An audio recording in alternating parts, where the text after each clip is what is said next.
Contributor Byron York joins us now. Good to see you, Byron. Okay, so just even looking at a bit of that video last night tells me, number one, the president is not losing any support with his core constituency. But two, I don't think Democrats are catching up very fast on the male voters they're trying to win. Your thoughts?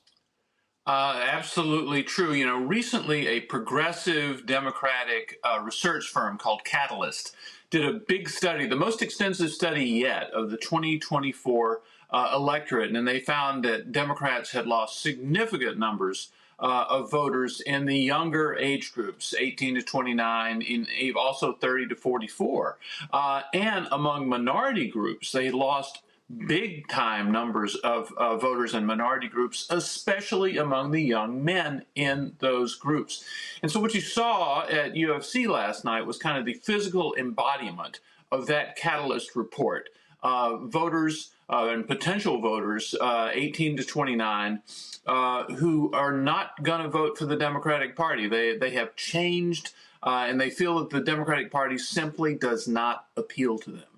So Democrats are talking about spending like $20 million to try to study these young men they've lost and figure out how to speak their language. Is there a scenario where you see that actually working, Byron, and they can start to pull some of that demographic back? Or is this $20 million down the tubes? Well, it got a lot of ridicule. I think pretty much deserved ridicule. They would spend all this money and maybe they could have just gone to the gym, or they could have gone to the UFC event to see what is going on. But the fact is, the party has a record. They didn't get into this situation just by accident. They got into this situation by the kind of positions they've taken on issues like transgender, on issues like reparations, on all sorts of things that they're now trying to back off. And they did this study, and it's telling them not to do things like list their pronouns. It's telling them like not to support males taking part in female sports. But they knew that, and I think a really important moment came during the debate between President Trump and Kamala Harris, in which President Trump said that Kamala Harris supported taxpayer-paid transition surgery for illegal immigrants who are in prison.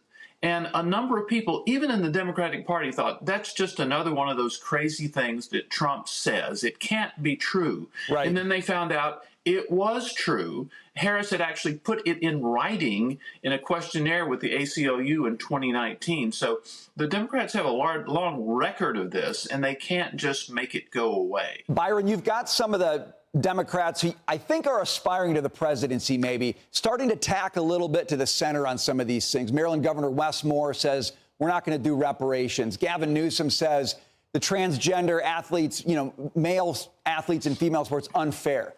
Do you think that some of these guys really mean it, or are they just realizing the prevailing winds are way against them on these 80-20 issues? I think that what you just said, 80-20, is the most important factor here. And they realize they're on the wrong side of these issues. You've seen Gavin Newsom got a podcast. He had Steve Bannon and other people on his podcast to try to talk to them. But I hear again, I don't think this is going to work because they have such a record now of the past 5 years, certainly since 2020, of embracing these progressive causes, these pronouns. Pete Buttigieg took his pronouns off of his webpage. You think that's going to do it? I don't think it is. So that you can't just reinvent yourself in a day. Yeah, taking down your pronouns doesn't mean you're a new man. I don't think, Byron. Nope. We got to leave it there. Good to see you. Thanks for being with us today. Thank you. Hey, it's Will Cain. Click here to subscribe to the Fox News channel on YouTube. It's the best way to get our latest interviews and highlights. And click to subscribe to the Will Cain podcast for full episodes right now.